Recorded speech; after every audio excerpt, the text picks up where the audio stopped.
kita telah pun mendirikan kerajaan perpaduan 3 tahun setengah yang lalu. Dan selepas 3 tahun setengah, ada keperluan untuk kami semua menimbang kejayaan-kejayaan ataupun kelemahan-kelemahan yang kita telah pun lalui dalam masa ini. Hari ini kita ada satu tanggungjawab yang berat, iaitu untuk kita membuat keputusan berkaitan dengan jejak kita, langkah dan arah tuju parti bergerak ke depan. Seperti mana semua kita tahu, kerajaan perpaduan bermaksud bahawa kita mendirikan kerajaan dengan parti-parti berbeza. Dan di dalam keadaan ini memang sudah tentu, apabila kita menghadapi pilihan raya, setiap parti mempunyai manifesto ataupun apa disebut sebagai cadangan-cadangan yang tertentu. Sekiranya memenangi kerajaan, itulah apa yang mereka akan laksanakan. Tetapi di dalam kerajaan perpaduan memang ada kerajaan campuran ataupun parti-parti campuran.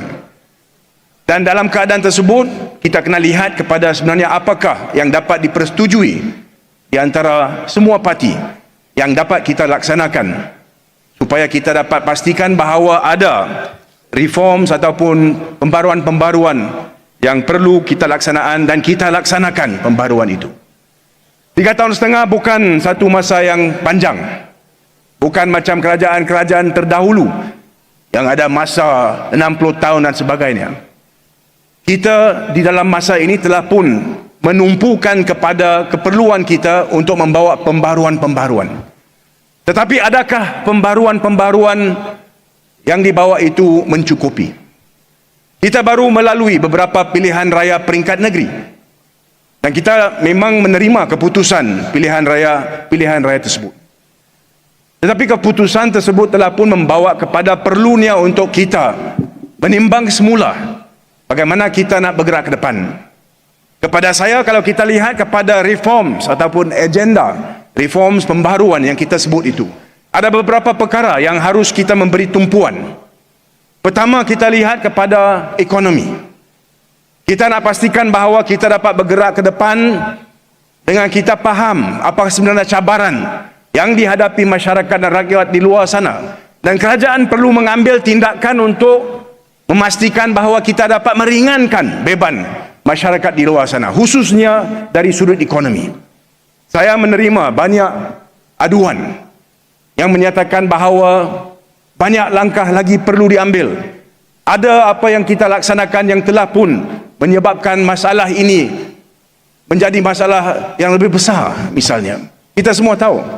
Tetapi pada masa yang sama, kita lihat kepada agenda kerajaan, agenda Perdana Menteri. Beliau melihat kepada keperluan untuk kita mengadakan kestabilan politik.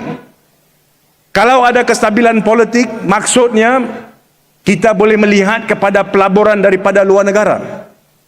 Kalau keadaan negara, keadaan politik kucak-kacir, saya rasa ramai pelabur daripada dunia di luar sana tidak akan melihat Malaysia sebagai destinasi untuk membawa wang mereka, untuk melihat pelaburan-pelaburan mereka berganda.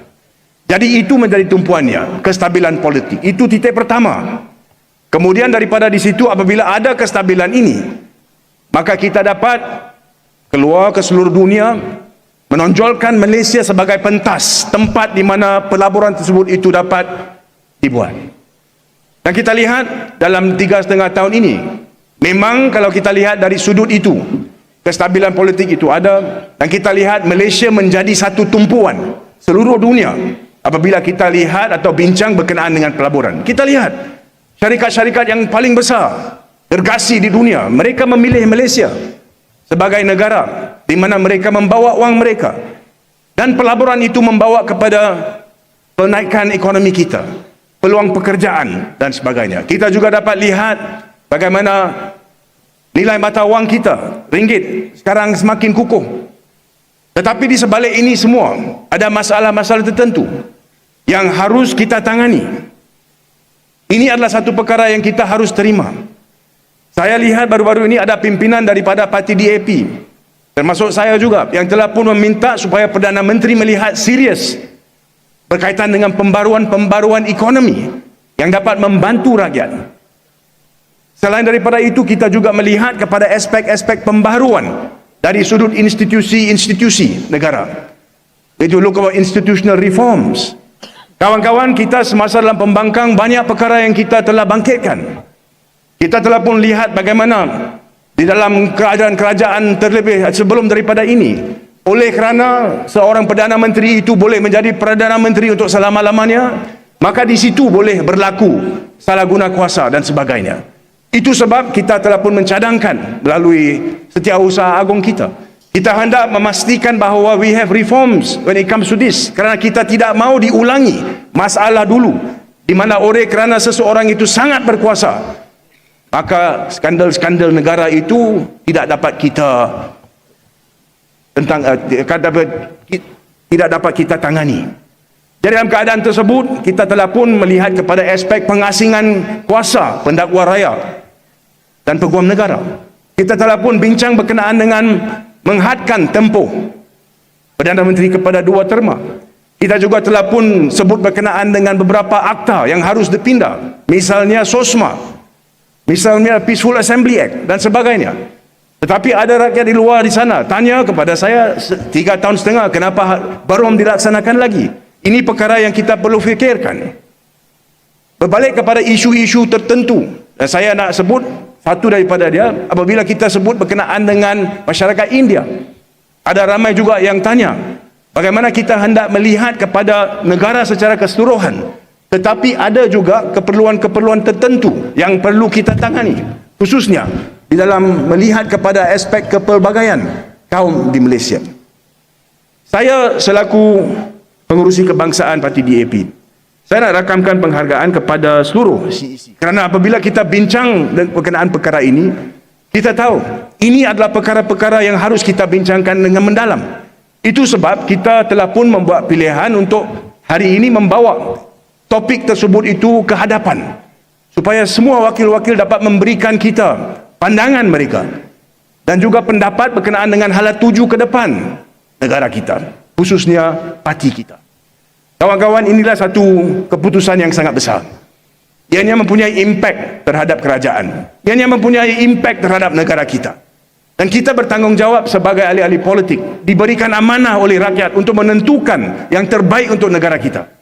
Bagaimana kita nak pastikan bahawa bergerak ke depan di dalam 18 bulan yang masih ada lagi di dalam terma ini, bagaimana kita boleh melaksanakan yang terbaik untuk negara kita?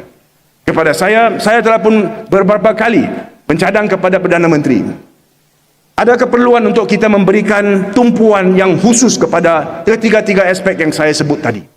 Kalau kita lihat minggu lalu, kita ada sesi khas di Parlimen untuk membincangkan RCI tabung haji. Saya rasa kita kena menunjukkan komitmen kita terhadap beberapa aspek-aspek yang lain juga. Ada perlu kemungkinan untuk sesi-sesi khas untuk kita meluluskan pindaan-pindaan kepada undang-undang yang saya sebut tadi. Ini dapat menunjukkan bahawa kerajaan serius apabila kita sebut berkenaan dengan reform tersebut. Kalau begitu, kenapa tidak kita juga mungkin mengadakan satu perbincangan untuk kita melihat bagaimana kita dapat selesaikan masalah ekonomi SMME di luar di sana. Ada cabaran, bagaimana kita dapat bantu pelajar-pelajar, bagaimana kita dapat bantu khususnya apabila mereka melihat kepada peluang ke universiti dan pekerjaan dan sebagainya. Bagaimana kita boleh melihat masalah-masalah sekitar perkara-perkara seperti e-invoicing. Mungkin kita boleh adakan persidangan khas untuk itu juga. Kemudian, apabila kita nak berbincang berkenaan dengan hala tuju ke depan negara kita, saya rasa ini adalah satu perkara yang perlu diberikan tumpuan. Tapi dalam masa yang sama, kita perlu ingat, kita parti politik, kita perlu juga memberi tumpuan kepada parti kita. Bagaimana kita dapat memperkukuhkan parti kita? Kerana kalau dalam parti kita, kita adalah parti yang kukuh, maka di situ kita dapat melihat kita berarak bersama-sama ke depan untuk kebaikan negara. Itu yang kita nak laksanakan. Ini bukan beban yang mudah kita pikul. Tetapi saya rasa kalau kita semua duduk bersama, fikir dengan mendalam, apakah sebenarnya hala tuju kita? Selepas 60 tahun kita berjuang di dalam pembangkang masa dulu, Kita lihat bagaimana pimpinan-pimpinan kita pada masa dulu melalui cabaran-cabaran tertentu tetapi masih tegas untuk mendirikan satu Malaysia untuk kita semua. Saya lihat ada kita bersama kita hari ini Tan Sri Lim Kit Siang, pimpinan yang paling utama kita. Beliau telah pun melalui cabaran-cabaran yang kita semua tahu. Selepas 60 tahun itu, kita sekarang adalah sebahagian daripada kerajaan persekutuan. Soal dia, adakah kita nak bergerak ke depan supaya kita dapat laksanakan reforms yang kita sebut ini, supaya kita memperkukuhkan lagi apa yang kita lihat sebagai negara Malaysia sebagai satu negara yang maju. Inilah tanggungjawab kita. Semua di antara kita yang duduk di dalam Dewan hari ini ada tanggungjawab tersebut. Each and every one of us here today has a huge responsibility because you decide at the end of the day how we move forward after this convention today.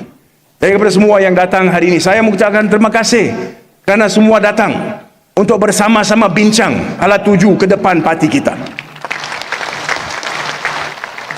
Saya juga ingin merakamkan penghargaan kepada semua yang hadir hari ini kerana kita lihat bagaimana kita telah pun bergerak ke depan sebagai satu pasukan, dan inilah saya rasa semangat yang patut dibawa ke depan oleh parti DAP.